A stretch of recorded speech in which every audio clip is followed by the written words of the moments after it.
بینەرانی بەڕێز لە هەر کوێگەنم کاتتان باش بە یارمەتی هاوکارانم گەشتی هەواڵەکانی سەر لێوارەی ئەمڕۆتان پێشکەش دەکەین. لە شاری ستراسبۆرگی فەڕەنسا کورد و دۆستانی بەردەوامن لە چالاکیەکانیان بۆ ئازادی ڕێبەری گەلی کورد عەبدوڵڵا ئۆجەلان لە بەردەم بارگای پەرلەمان و کۆنسەی ئەوروپا و هەروە بارگای CPT لە شاری ستراسبۆرگی فەڕەنسا چالاکی ئێشەگرتن بۆ ئازادی ڕێبەری گەلی کورد عەبدوڵڵا ئۆجەلان درێژەی هەیە. ئەم هەفتەیەش چالاکیەکە لەلایەن ژنانی ئەندام لە ڕێکخراوی دەستپێشخەری ژنانی ستراسبۆرگ لە ئەستۆ گیراوە. ئەندامانی دەستپێشخەری ژنانی ستراسبۆرگ ڕایان گیاندووە هەرگیز بەدیلکردنی ڕێبەری گەلی کورد عەبدوڵڵا ئۆجەلان قبوڵ ناکەین و بۆ کۆتایی هێنان بەوەش بانگەوازی بەرفراوانکردنی چالاکی و تێکۆشانیان کردووە. جێگای و بیرهێنانەوەیە چالاکی ئێشەگرتن بۆ ئازادی ڕێبەری گەلی کورد عەبدوڵڵا ئۆجەلان لە مانگی حوزەیرانی ساڵی 2012ەوە لە بەردەم بارگای پەرلەمان و کۆنسەی ئەوروپا و بارگای CPT لە شاری ستراسبۆرگی فەڕەنسا بێناوبەر بەردەوامە. ئێشەگرتنەکە بە شێوەی هەفتانە بەڕێوە دەچێت و هەر هەفتەیەکیش دەستەیەک لە هاوڵاتیان و چالاکوانانی سیاسی و مەدەنی لە یەکێک لە شارەکانی ئەوروپا لە ئەستۆی دەگرن.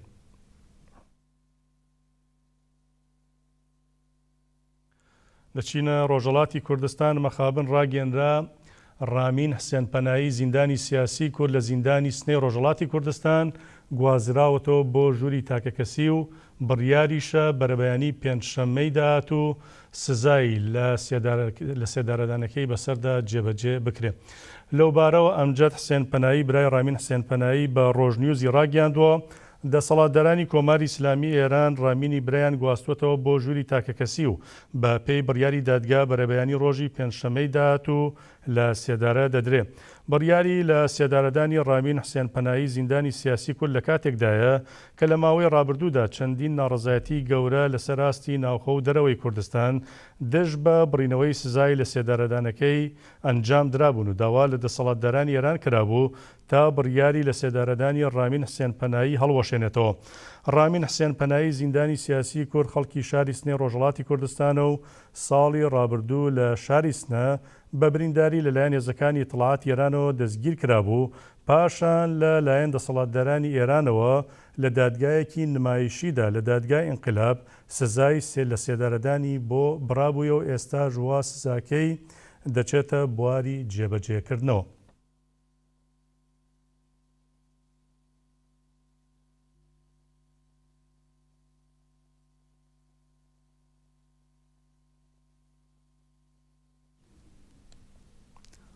بەڵێ بینەرانی بەڕێز ئەمڕۆ یەکی ئایار یان مانگی مەی وەکو لە ڕۆژهەڵاتی کوردستان دەوترێ وەک لە باکووریش دەوترێ یەکی مانگی گوڵان بەناو دەکرێ جەژنی کرێکارانە لە جیاندا. ئەم جەژنە چۆن و کەی و لەکوێوە سەرچاوی گرتووە بە لەم دۆسیەدا پێکەوە بیزانین. ڕۆژی یەکی ئایار یاخود ڕۆژی جیهانی کرێکاران کە بە جەژنی کرێکاران ناسراوە لە زۆربەی وڵاتانی جیهان مەراسیمی جۆراوجۆر ڕێک دەخرێت.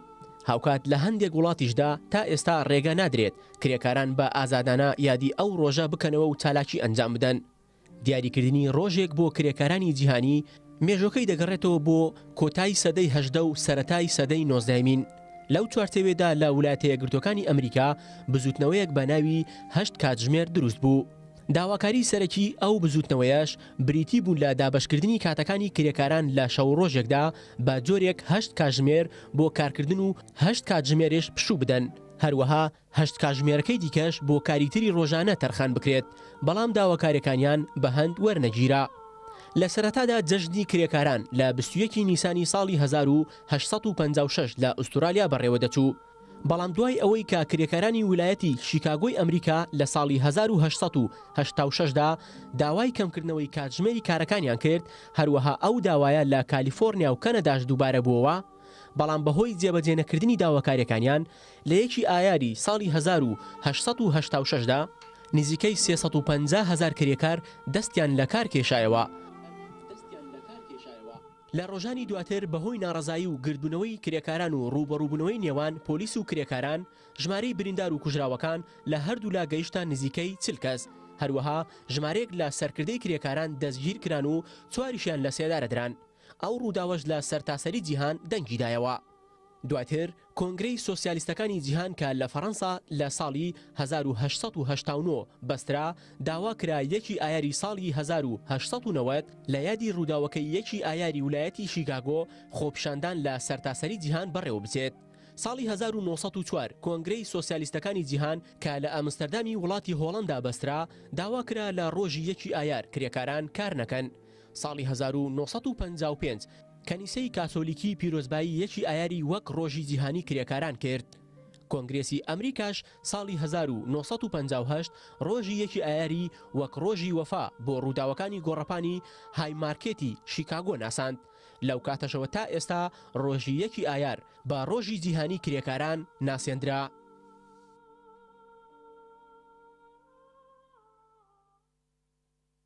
بەڵێ بینەرانی بەڕێز کەمێک پێش ئێستا ئاماژەم بۆ دابوو ڕامین حسێن پەنایی زیندانی سیاسی کورد دەوترێ ڕۆژی پێنجشەمەی داهاتوو سزای سێدارەکەی جێبەجێ دەکرێەوە ژەڵبەتە لە ڕێگەی بنەماڵەکەیانەوە کە ئاشکرایان کردوم هەواڵە بە ئێمە گەشتووە. هاوکارانم ئینفۆگرافیکێکیان لەسەر ڕامین دروست کردو با پێکەوە بیبینین.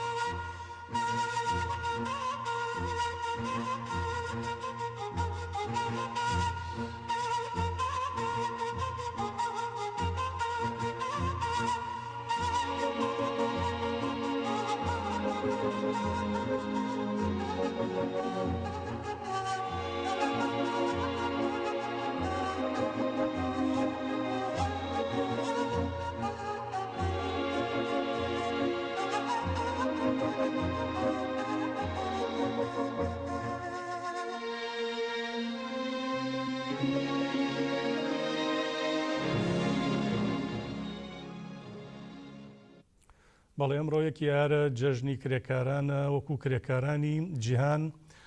لە باشووری کوردستانیش بە چەند شێوازێکی جۆرا و جۆر ئەو یادە کرایەوە. کرێکارانی هەرێمی کوردستان ئەم ساڵ جیاوازتر لە ساڵانی ڕابردوو یادی جەژنی کرێکارانی جیهانیان کردەوە بەوەی ئەو یادە هاوکات بوو لەگەڵ هەڵبژاردنە پەرلەمانیەکەی عێراق. کرێکاران لە نێوان بانگەشە و بەڵێنەکانی دەسڵات بۆ باشکردنی ژیانیان، بەڵام وەکو خۆیان دەڵێن ڕۆژ بە ڕۆژ ژیانیان بەرەو سەختتر دەچێت. لەو چوارچەوەیەدا کرێکارانی گرێبەستی شارەوانی شارۆچکەی چەمچەماڵ گردبوونەوەیکیان ئەنجامدا و داوایان دەکرد گرێبەستەکانیان بۆ بکرێت بە هەمیشەیی. کرێکاران داوای مافەکانیان دەکرد کە لەلایەن دەسڵاتەوە پێشێلکراوە. لەلایەکی دیکەیشەوە ڕێکخراوی ئایندە بۆ پاراستنی ژینگە لە شارۆچکەی چەمچەماڵ خەڵاتی ڕێزلێنانی بەخشیە کرێکارانی شارەوانەکانی چەمچەماڵ و شۆڕش و تەکێ. هەروە لە پارکی ئازادی لە شاری سلێمانی بەڕێوەبەرایەتی شارەوانی سلێمانی خەڵاتی بەسەر چەند کرێکارێکدا دابەش کرد و پێشەنگایەکی فۆتۆگرافیش کرایەوە کە فۆتۆکان بریتی بوون لە کرێکارانی بەتەمەن لە کاتی کارکردن و جوانکردنی شاری سلێمانی. هەروە لە شارەکانی هەولێر و هەڵەبجە و کەرکووک حیزبی شووعی چەند مەراسیمێکی بۆ بۆنێوە ڕێخست لە خۆپشاندانەکاندا کە لە بەردەم لقی هەولێری سەندیکای کرێکارانەوە بۆ بەردەم قەڵای هەولێر بەڕێوەچوو. کاوە مەحموود سکرتێری حیزبی شووعی کوردستان پیرۆزبایی خۆی ئاراستەی سەرجەم کرێکاران کرد و بەڵێنی ئەوەیدا کە کار بکەن بۆ بەدەزێنانی مافەکانیان. هەموو ئەو چالاکیانە لە کاتێکدایە کە بە درێژایی 27 ساڵ حکومڕانی پارتیۆکێتی تا ئێستا ڕەوشی کرێکاران لە ئاستێکی خراپدایە و بە گوێرەی ئامارەکانیش ساڵانە ژمارێک لە کرێکاران بۆی سەختی کارەکانیان و نەبوونی کەلوپەلی تایبەت بە کار و ئاسایشی کار گیان لە دەست دەدەن.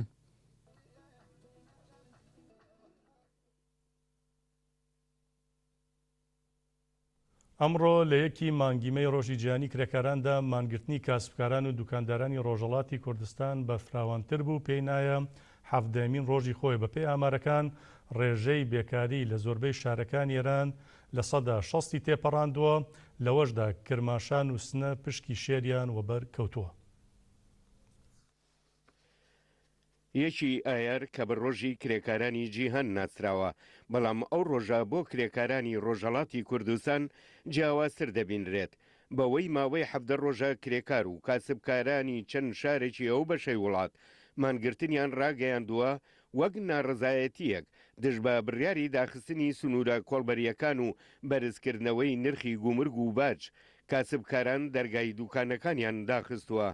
لەو یادەدا کە بە جەژنی کرێکارانی جیهان ناسراوە، بەڵام کاسبکارانی کورد لە ڕۆژهەڵاتی کوردستان ئەو یادەیان بە دڵشکاوی بەڕێکرد و خەمی بژێوی ژیانیان و سەپاندنی سیاسەتی برسیکردن لەلایەن دەسەڵاتدارانی ئێرانەوە تێکەڵ بەو یادە کرد. بە ژێرەی ئامارشی ناوەندی فەرمی ئاماری ئێران لە ساڵی 2017دا لە سەدا 8 گەنجانی ئەو وڵاتە بێکارن و لەسەر ئاستی خانەوادەکانیش ڕێژەکە خۆی لە سەدا 22 دەبینێتەوە. هاوکات لە پێشووتریش وەزیری ناوخۆی ئێران ڕێگەیان ببوو لە زۆربەی شارەکانی ئێران ڕێژەی بێکاری دەگاتە لە سەدا 60 و لەوانە شاری کرماشان و سنا بە پلەی یەکەم دێت و لە دوای ئەوانیش لەسەر ئاستی ئێران شارەکانی چوارمەحاڵ و بەختیاری و خۆزستان دێت. ئەمە لە کاتێکدایە بە ژۆرەی ئامارەکانی ئۆپۆزیسیۆنی ئێران ڕێژەی بێکاری لە سەروی لە سەدا 50 و لەو ڕێژەیەش پشتی شێربەر شارەکانی ڕۆژهەڵاتی کوردستان دەکەوێت. بەهۆی پەیڕەوکردنی سیاسەتی برسیکردن و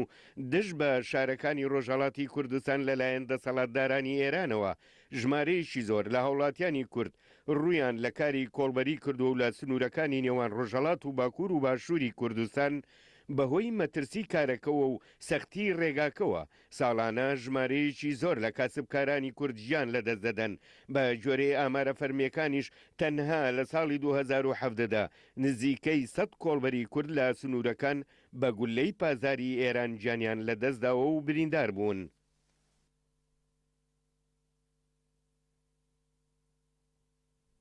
بە بۆنەی یەکیە ڕۆژی گیانی کرێکاران هەر یەکە لە کۆنگرەی نەتەوەی کوردستان کەنەکە و هەروە دەستەی ژنانی کوردستان کەژەکە پەیامێکیان بڵاو کردەوە.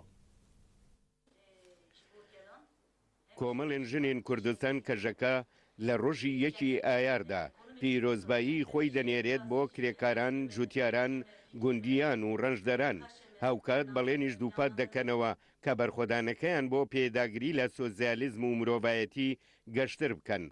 کەژەکە لە پەیامەکەیدا ڕێگەیاندووە ڕۆژی یەکی ئایاری ئەمساڵ ڕۆژی هەستانەوەیە لە دژی پاکتاوکاری و خواردنی ڕەنج و فاشزم، هەروەها ڕۆژی ڕاپەڕین و بەڕێخستن بوون و تێکۆشانە. هاوکات کۆنگرەی نەتەوەیی کوردستان کەنەکەش وێ ڕای پیرۆزبایی لە کرێکاران هاوکات ئەو ڕۆژە لە گەریلا و پێشمەرگە و تێکۆشەرانی کوردستان پیرۆز دەکەن. کەنەکە ڕایگەیاندووە سەدان ساڵە خەڵکی کوردستان بۆ ئازادی و ڕزگاری ژیانێکی سەرفەراز خەبات دەکەن. هەر بۆیە سەرجەم کوردستانیان کرێکاران و ڕەشدەرانی ئازادی و ڕزگارین. لەلایەکی ترەوە تەبگەری ئازادی کۆمەلگای کوردستان بە بۆنەی یەکی ئایارەوە لە پەیامێکدا ڕێگەیان پرۆژەمان هەیە بۆ کرێکاران و ڕەشدەران کار دەکەین لەو چوارچێوەیەدا کە کرێکاران دیموکراتیانە خۆیان ڕێک بخەن بۆ ئەوەی خۆیان بڕیار لەسەر ڕێکراوەبوونی خۆیان بدەن کە ژیانێک بە ئافرێنێت شایستە و شکۆمەندی کرێکاران بێت. پێویستە لە ڕۆژێکی ئاوادا کرێکاران دەنجی ناڕزایی خۆیان یەکگرتووانە بەرز بکەنەوە.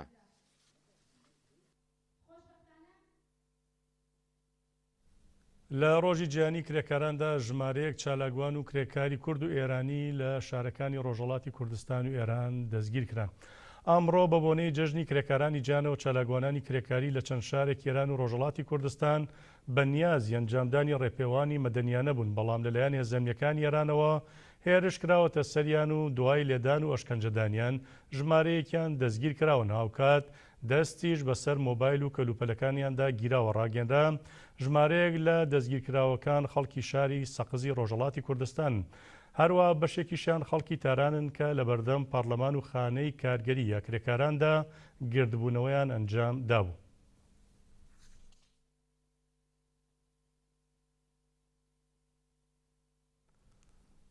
بەڵێ لە ڕۆژی گیانی کرێکاراندا لە ئەستەمبوڵ سەدان هەزار هاوڵاتی بەو بۆنەوە ڕژانە سەر شەقامەکان و دروشمیان لە دژی دەسەڵاتدارەتی ئاکەپە و مەهەپەوتەوە وێڕای هێرش و ئاستەنگی هێزەمیەکان لە بری مەیدانی تەقسیم کە قەدەغە کرا بۆ ئەم ساڵەوەی کۆبوونەوە ئەنجام بدرێ لە مەیدانی ماڵتەپە کۆبوونەوەی حەماسیان ئەنجامدا.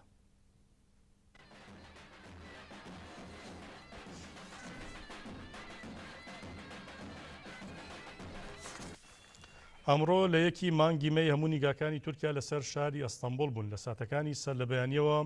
سەدان هەزار کرێکار و ڕەنجبەر بە ڕێپێوان ڕویان لە مەیدانی تەقسیمی شاری ئەستەمبول کرد. بەشداران وێنەی گیراوە سیاسەکانی پارتی دیموکراتی گەلان هەدەپە و لە ئازادی خوازیەکانیان بەرز کرد بوویەوە و دروشمیان لە دژی دەسەڵاتی دژەکرێکاری ئاکەپە و ماپە دەوتەوە. پۆلیسی تورکیا وەگە میشەیەرشی کردە سەر بەشداربووان و وێڕای لێدان و ئەشکەنجەدانی دەیان کەسیشیان دەستگیر کردەوە و ڕێگەش نەدرا کۆبوونەوە لە مەیدانی تەقسیم بەڕێوە بچێ. لەبری ئەوەش ڕێپێوانەکە بەرەو ماڵتەپە ئاراستەکەی گۆڕا، بەڵام سەرڕایەوەش سەدان هەزار کەس ئەو ئاستەنگیانیان قبول نەکرد و ڕویان لە مەیدانی ماڵتەپەنا و لەوێ کۆبوونەوەی حەماسیان ئەنجامدا. بەو شێوەیەش شکستیان بە ڕێگریەکانی ئاکەپە و مەهەبەدا لە مەیدانی ماڵتەپە. دروشمەکانی بژی سەرۆگاپۆ هەدەپە هیوای هەمووانە بژی پێکەوە ژیانی گەلان. ئێمە ڕۆژانێکی خۆش و شاد دەبینین وترانەوە. ئەمە ژمارەیە کەسایەتی وتیان پێشکەش کرد، لەوانەش هاوسەرۆکی هەدەپە پەروین بڵدان، هاوسەرۆکی کۆنگرەی دیموکراتی گەلان هەدەپە گوڵستان کلێج. کۆبوونەوەکەش تا درنگانێکی ئێوارە بەردەوام.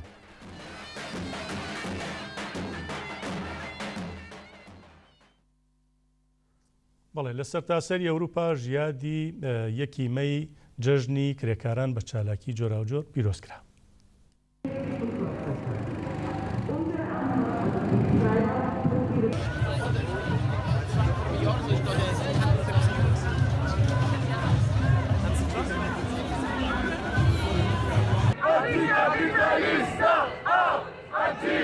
Anticapitalista! Anticapitalista! House Kurdistan!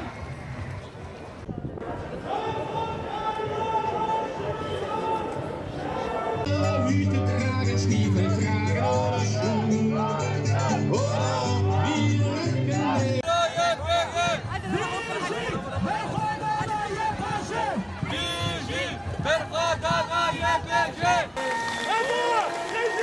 Faşist Antürk'ü ama rejim faşist Antürk'ü ama rejim faşist Antürk'ü.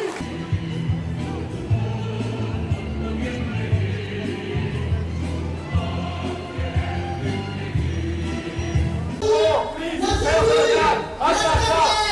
komplis Erdoğan asasa komplis Erdoğan asasa.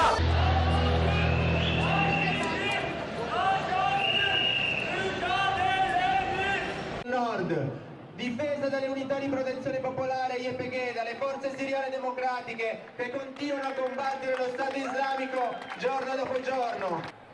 Erdogan, questo è quello che succede alla bandiera turca quando tu sei presidente della Turchia, quando milioni di turchi marciscono nelle tue galere, si danno fuoco nelle tue galere, quando questa bandiera viene issata sulla città del suolo del Kurdistan.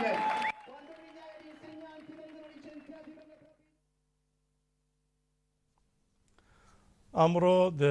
دە ساڵ تێپەڕ دەبێت بەسەر شەیدبوونی 6 ئەندامی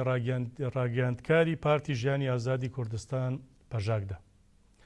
لە ڕۆژ 1 یاری ساڵی 2010دا لە ئەنجامی هێرشێکی فڕۆکەجینگەکانی ڕژێمی ئێران بۆ سەرهێرمەکانی پاراستنی مەدیا هەروان ناوەندی چاپەمەنی پەژاک 6 ڕاگەاندکاری ئازادیخوازی گەلی کورد شەهید بوون. دیاکۆ بەختیار ناسراو بە هێرش ئامەد، کاردۆ علیالی ناسراو بە ئارگەش باوەڕ، بەهجەت تەکین ناسراو بە فرات چەلێ، جەمال ڕسوڵی ناسراو بە ئارمانج مەریوان، محەممەد گورەن ناسراو بە وەداد ئامەد، ڕەحیم بۆرنا ناسراو بە ڕامان جاوید. ئەندامانی ڕاگەاندنی پەژاک لە کاتێکدا سەرقاڵی خەباتی ڕاگەاندن بوون لەلایەن فڕۆکەکانی ڕژێمی تورکیا ببوونن لە پێشتردا ڕاگەێنرا ڕژێمی ئێران، بەڵام لەلایەن فڕۆکەکانی ڕژێمی تورکیاوە کرانە ئامانج و بەو هۆیەشەوە هەرەمویان گەشتنە کاروانی شەیدانی کوردستان و مرۆڤایەتی.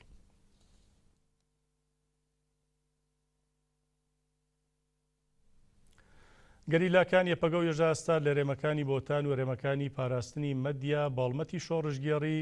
وەڵامی داگیرکاری سوپای تورکیا دەدەنەوە. سەرباری زیادبوونی ئۆپراسیۆنە داگیرکاریەکانی ڕژێمی تورکیا لە باکوور و باشووری کوردستان، بەڵام گەریلاکان یەپەگە و ێژاستا ڕۆژ لە دوای ڕۆژ گۆرزی زیاتر و قورستر لە سوپای تورک دەدەن، بە هەڵمەتی شۆڕژگێڕیش وەڵامیان دەدەنەوە. لەوبارەوە ناوەندی ڕاگەاندن و چاپەمەنی هەپە گەڕایگەیان لە سەرلەبەیانی 30 نیساندا گەریلاکانیان لە گردی بەیڕەقی دەڤەری بارزانی باشووری کوردستان چالاکیەکیان ئەنجامدا و تێیدا یەکینەیەکی سوپای تورکیان کردوتە ئامانجوو لە کامیەوەشدا سەربازێک کوژراوە.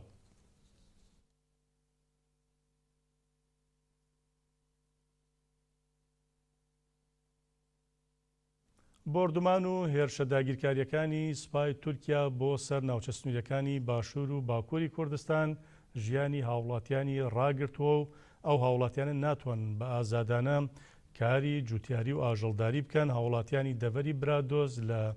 بە سنووری پارێزگای هەولێری باشووری کوردستان لەو چوارچێوەدا ناڕەزایەتی پیشان دەدەن لە دژی داگیرکاریەکانی حکوومەتی تورکیا و دەڵێن ئەگەر سوپای تورکیا هێرش بکاتە سەریان ئەوان ڕوبەڕووی دەبنەوە و چەک لە دژی هەڵدەگرن. لۆمە خەتۆرەوان مزن پەزی خۆت شۆ دەرباسکن هەموو دمریک هاوێنی دەمێنیت ئەگە تورک نەکشێت و لە خاکە مەبەر نەدەت پەزیمە هەموو دەمریت ئەمە نانزان چی نوێن پەزی خۆ بین ئەو دۆڵانش لەبەر یارێک کەشوێدەکە لەمە بێخی ئەمە ئەو تاوانن ئەو پیلانی پسەمەدا قوپاندە بەلاش علاش هاتی خاکەمەی داگیر کردیە چەو ڕۆژ دەنگ و ئەو تۆپانە لەمە دەدات هەردێمە دەسۆتینی پاش درۆژکە تورک دژیانەمە تێکدا ئەوە ڕەمەزانش داهات ئەمە هیچ ساڵەکردنی تورک دەلێ دە پاش سێ ڕۆژکردی هەردێمە هەموو سۆتینی تەگەهۆبی ئەگە نەکشێت داوا لە هەم برا دۆستاشەکەم هەست نەپیوەخت تورکی لە خاکە خۆ دەکەی دوژمنێ کوردیا دیگە دوژمنێ کوردی نەبی لۆ لێدا ئەوی شەڕەتەکەی کە داتەکە بکە لەو بدە ئەگەنا لۆ لە فەقیر و ژادێدا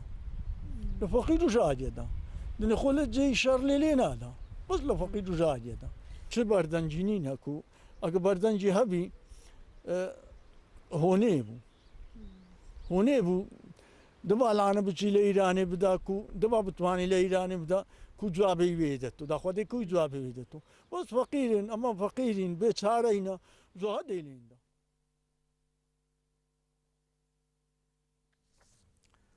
دەربازی مژاری هەڵبژاردنە پەرلەمانیەکەی عێراق دەبین لەو چوارچێوەیەدا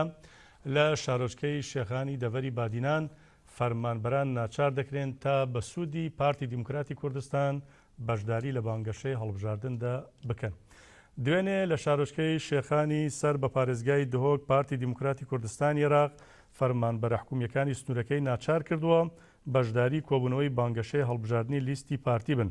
زانرا بۆ مەبەستەش 3 ڕۆژ پێش ئێستا بەڕێوبەری فەرمانگەکان کۆبوونەوەیان پێکراوە و دەوترێت تێیدا هەڕەشە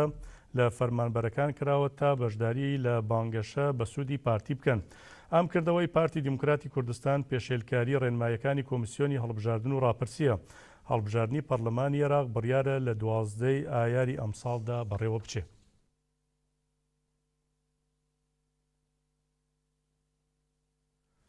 لە چوارچەوەی بانگەشەی هەڵبژاردندا پارتی ئازادی و دیموکراسی ئێزیدی پادێ کۆبوونەوەیەکی جەماوەری لە شنگال ئەنجامدا.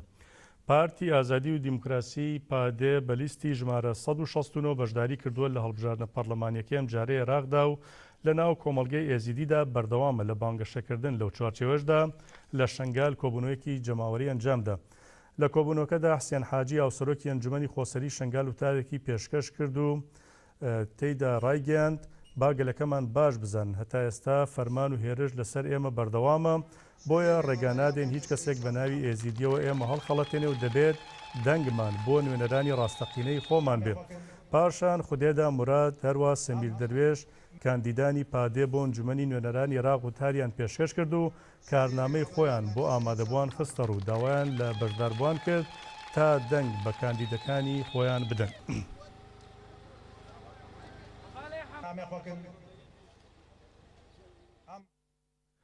بەڵێ هەڵبژاردنە پەرلەمانیەکەی عێراق ئەلبەتە ئەم ساڵی وەکو ساڵانی ڕابردوو هاوڵاتیانی دەرەوەی وڵاتش دەتوانن تێیدا بەشداری بکەن و دەنگی خۆیان بدەن بۆ کاندیدانەی کە دەیانەوێت بۆوەش کۆمیسیۆن لە چەندین وڵات بنکەی دەنگدانی کردوتەوە. هەڵبژاردنە پەرلەمانیەکەی عێراق کە بڕیارە دوانزەی ئەم مانگە بەڕێوە بچێت هاوکات لە دەرەوەی وڵاتیش هەڵبژاردنە و لە دەو یانزەی مانگ هاوڵاتیان دەتوانن دەنگ بدەن بە گوێرەی زانیاریەکان تا ئێستێش لە چەندین وڵات بنکەی دەنگدان کراونەتەوە لەوانش ئەمریکا کەنەدا بەریتانیا و زۆربەی وڵاتە ئەوروپیەکانی دیکە هەروە ئەو وڵاتانی کە کورد و عێراقی کەم تێدا نیشتەجێن تەنها یەک بنکەی دەنگدان کراونەتەوە و لەوانەیش بەلجیکا لوبنان نیوزیلەندا و نەرویج و فینلەندا و نەمسا ئەگەرچی دەنگدانەکەی ئەم جارە لە ناوخۆی عێراق بە شێوەیەکی ئەلکترۆنی بەڕێوە دەچێت بەڵام لە وڵاتانی دەرەوە دەنگدانەکە مەرجدار دەبێت و پێویستە دەنگدەران نازنامەی عێراقی و ئەو وڵاتیان پێبێت کە تێیدا نیشتەجێن و بە مەرجێک هەردوو بەڵگەنامەکەی ژناوەکانیان وەکو یەک بێت. هەروەها دەنگدانەکەی دەرەوەی وڵات بە هەمان شێوەی ساڵانی ڕابردوو دەبێت واتە بە شێوەیەکی ئەلکترۆنی بەڕێوە ناچێت. بەو پێیە وەکو کۆمیسیۆنی هەڵبژاردنەکانی عێراق ئاماژەی پێکردووە نەیانتوانیوە ئەو سیستەمە ئەلکترۆنی دەنگدان بۆ دەرەوەی وڵات دابین بکەن بەڵام بۆ ئەوەی هاوڵاتیانی دەرەوەش بێبەش نەبن لە دەنگدانەکە هەمان سیستەمی ساڵانی ڕابردویان بەکارهێناوەتەوە. هاوکات جۆری دەنگدانەکەیش بەم شێوەیە دەبێت دەنگی دەنگدەر دەخرێتە دوو زەرفەوە و هەردوو زەرفەکەیش ناوی دەنگدەری لەسەر دەبێت بەڵام ئەو زەرفەی کە دەنگەکەی تێدایە نهێنی و ئەوی تریشیان بۆ جیاکردنەوە و پشتڕاستکردنەوەی ناوی دەنگدەرە دواتریش دەنگەکان کۆ دەکرێنەوە و دەنێرێنەوە بۆ عێراق.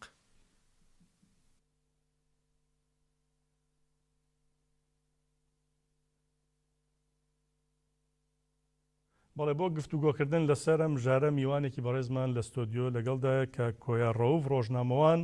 لە بەڕێزیان دەپرسین بزانین لە ماوەی ڕابردوودا کە کورد پێگەیەکی بەهێزتری هەبوو نزیکەی 77 کورسی هەبوو جێگری سەرۆکوەزیرانی هەبوو سەرۆکۆمارێکی بەهێزی هەبوو زۆر پۆستی دیکەی گرنگیشی هەبوو نەیتوانی بوو ئەو مافانەی کە خۆی داوای دەکا و پێویستن بیان چەسپێنێ ئێستا لەم خۆ لە چوارەمەدا بە شێوازێک دەتوانێت کە لە ئاستی کورسیەکانیشی زۆر دێتە خوارەوە کا کۆیار سەرەتا زۆر زۆر بەخێر بێت. پێ دوایە دەتوانین وەکو خولی یەکەم و دووەم کە پێگەیەکی بەهێزمان هەبوو ئەم هەڵبژاردنە یا هیچ نەبێ ئەو پێگەمان بۆ بگێڕێتەوە نەگێتر بڵێن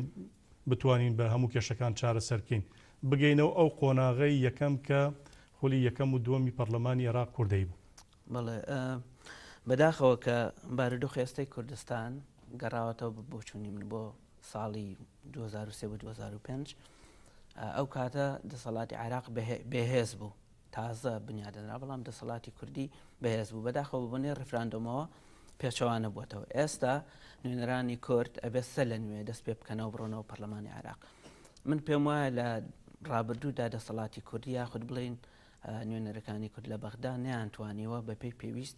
کار بکەن بۆ کورد ئەوەی کردویانە کاری حیزبی بووە و کاری بازرگانی بۆ زیاتر تا کاری بۆ پێگەی کورد بێ کار بوو بۆی کە چەند لە داهات و بودجەی کوردستان ببەن بۆ خۆیان لە ڕێی بەغداوە بۆی کە بڵێن بە ناوی شەراکەتەوە لەگەڵ حکوومەتی بەغدا ڕێک بکەون بەبێ ئەوەی کە خەڵکی کوردستان بزانێت کە چیە گوزەرێ ئەو کارانە بکەن لەبەرەوەی لە ماوەی ڕابردوو تا ئەگەر ئێمە بزانین کە ئەگەر بچینەوە بۆ ماوەی ڕابردوو مەسەلا باسی مادەی 140 بکەین لە سەرەتاوە نوێنەرانی کورد ئیشیان بۆ کرد بۆ مادەی 140 کارێکی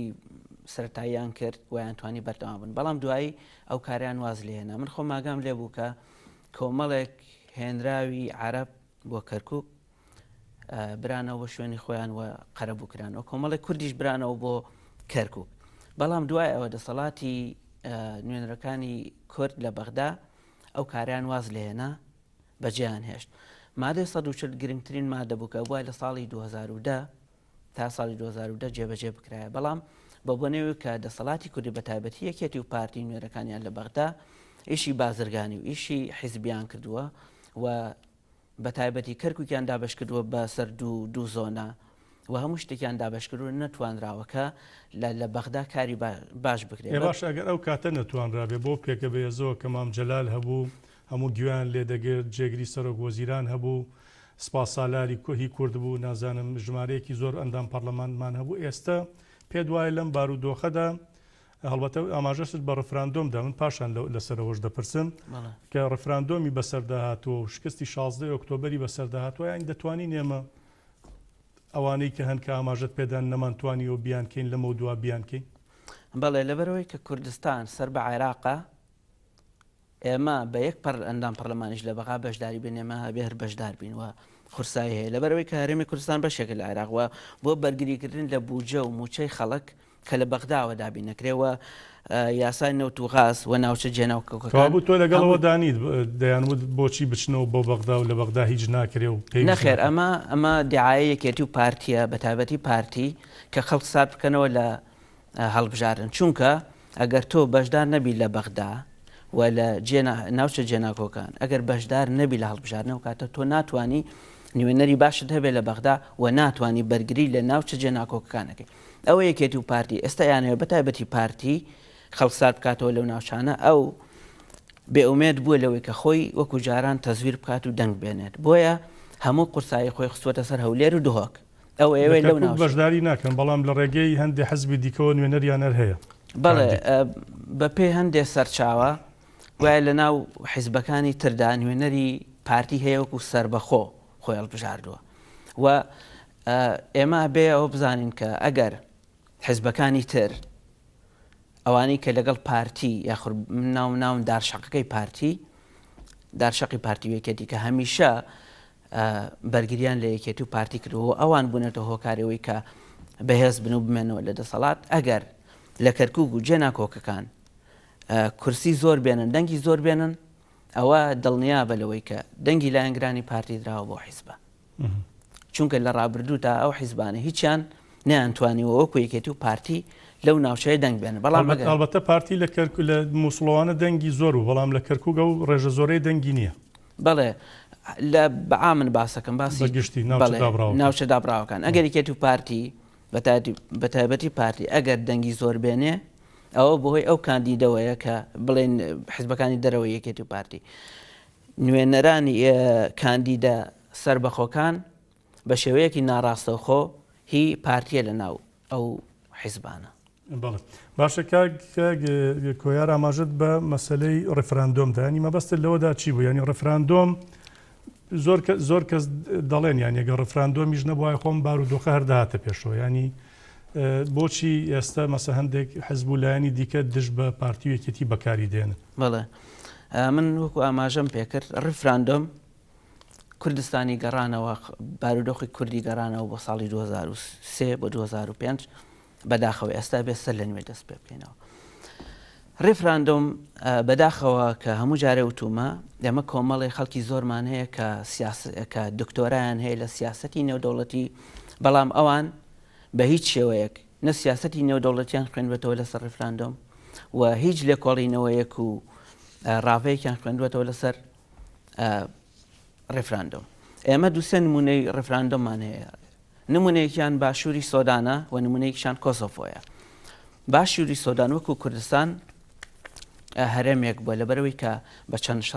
شەڕێکی ناوخۆیان تێپەڕیوە شەڕی ناوخۆی یەکەم و شەڕی ناوخۆی دووەم و دوایەوە شەڕی دارفەر باشووری سۆدان وەکو هەرێمی کوردستان هەرێمێک بووە ئەو پەرلەمان شتی خۆی هەبووە بەهۆی ئەوەی کە حکوومەتی سۆدان دەستی خسووەتە ناو کاروباری هەرێمەکەوە و هەروەها کودەتایەکی کردووە لە ڕێگەی عومەر حەسەن بەشیرەوە لە باشووری سۆدان شەڕێکی خوێناوی لە دارفەر ڕوویدا و بۆ بۆنەی ئەو شەڕەوە خەڵکێکی زۆر لەو ناوچەیە کوژرا دوای ئەوە کێشە کەوتە نێوان باشووری سۆدان و حکوومەتی سۆدان ئینجا بۆ ئەمە هاتن کە ڕێفراندۆم بکەن بۆی بزانن ئەو خەڵکە ئەوێ سربەخۆ بێ باشووری سۆدان بچێتە سەر سۆدان چونکە حکوومەتی سۆدان هێرشی کردبوو ئەمە ئەوە ئەگەینێ ئەگەر ڕێفراندۆم نەکرایە حکوومەتی عێراقی ئەگەر بەبێ بۆچوونی ئەوانە بێڵێن ئەگەر ڕێفراندۆم نەکرا هەرجومەکرا ئەگەر حکوومەتی عێراق کودتای بکرایە بەسەر کوردا یاخود هێرشی بکردایە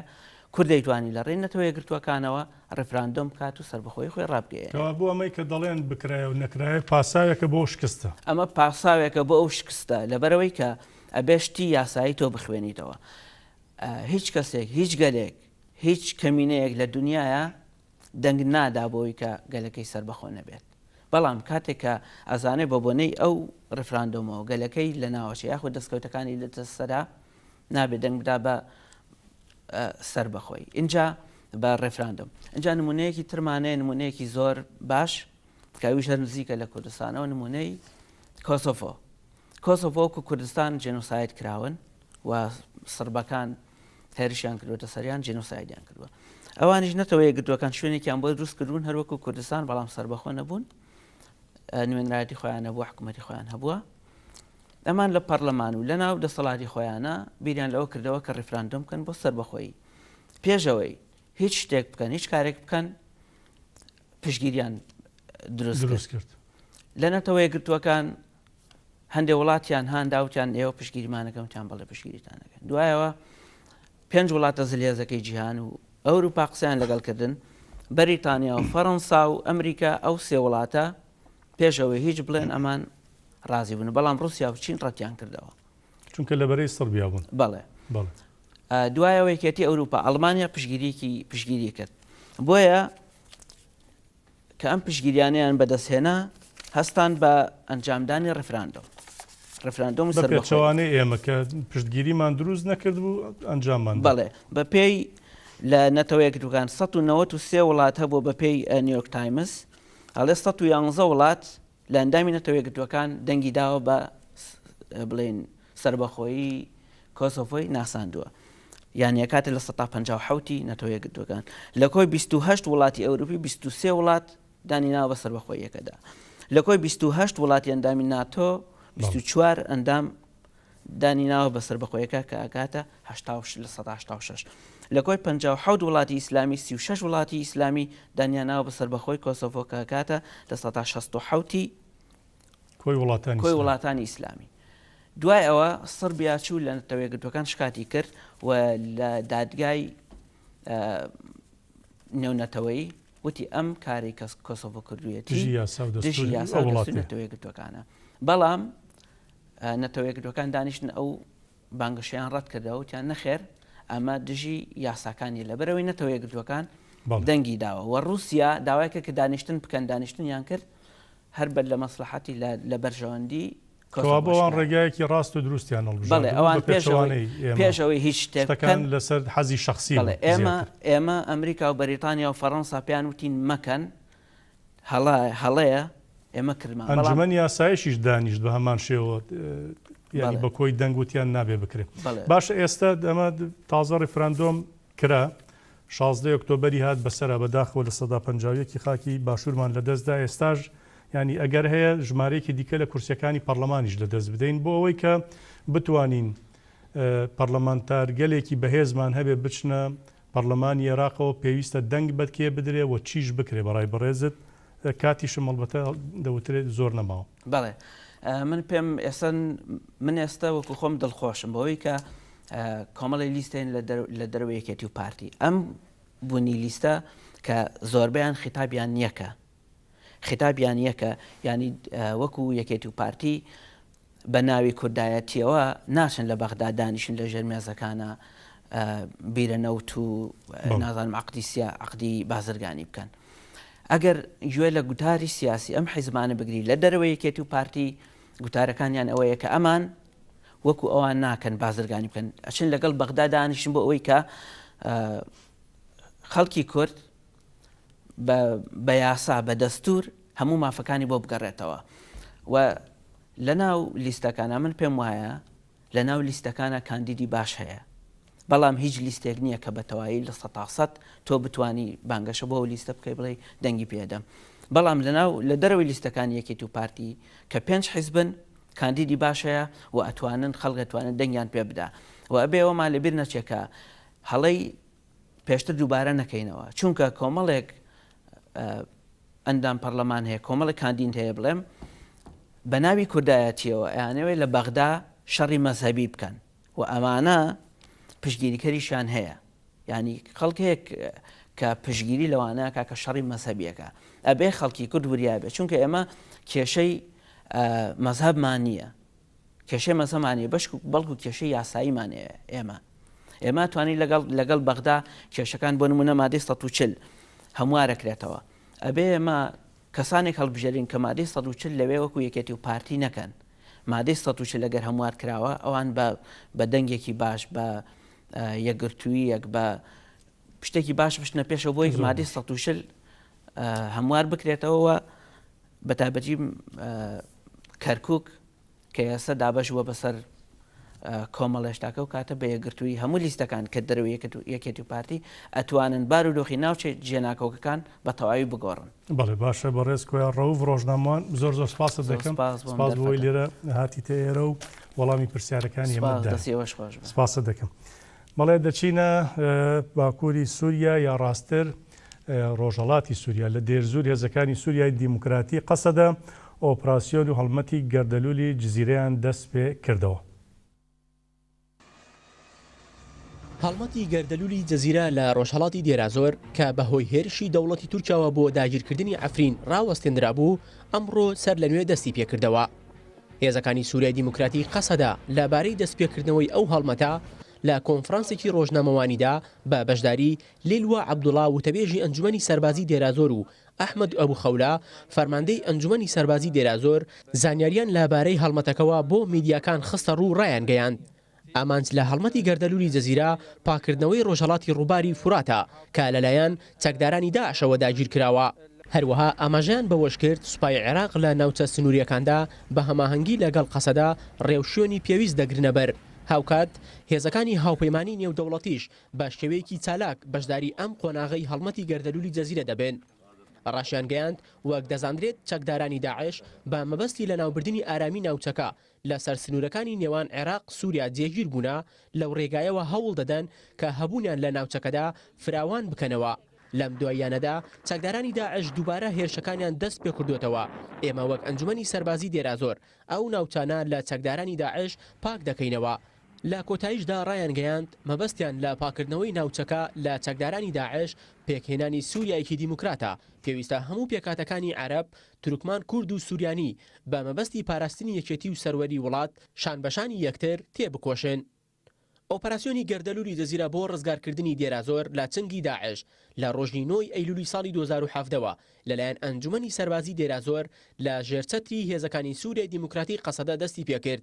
ڕۆژی 20 مانگی یەکی ئەم ساڵ پاش دەستپێکردنی هێرشی سوپای تورکیا بۆ سەر ئەفرین وەستێنرا.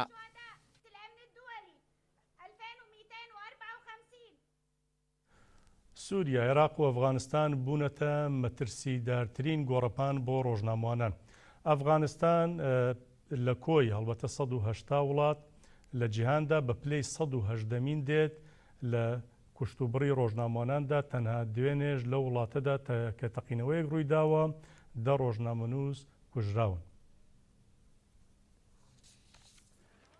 ئەفغانستان لە سینیساندا ڕۆژێکی خوێناوی بەڕێکرد بۆی هەوڵاتانی کابوڵی پایتەختی ئەو وڵاتە سەر لە بەیانی دوێنێ دەنگی دوو تەقینەوەی بەهێزیان بیست.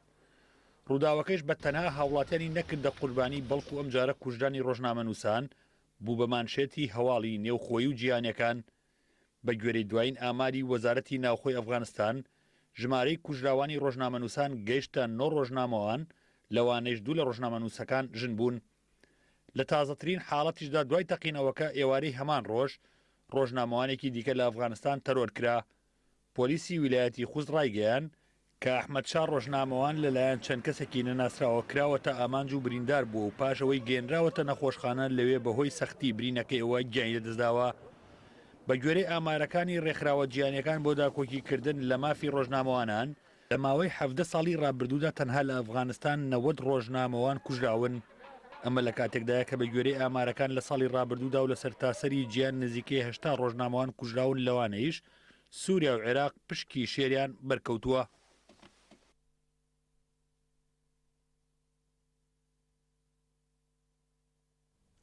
تا بە یەگەشتنەوە هەر شاد و بەختەوەربن.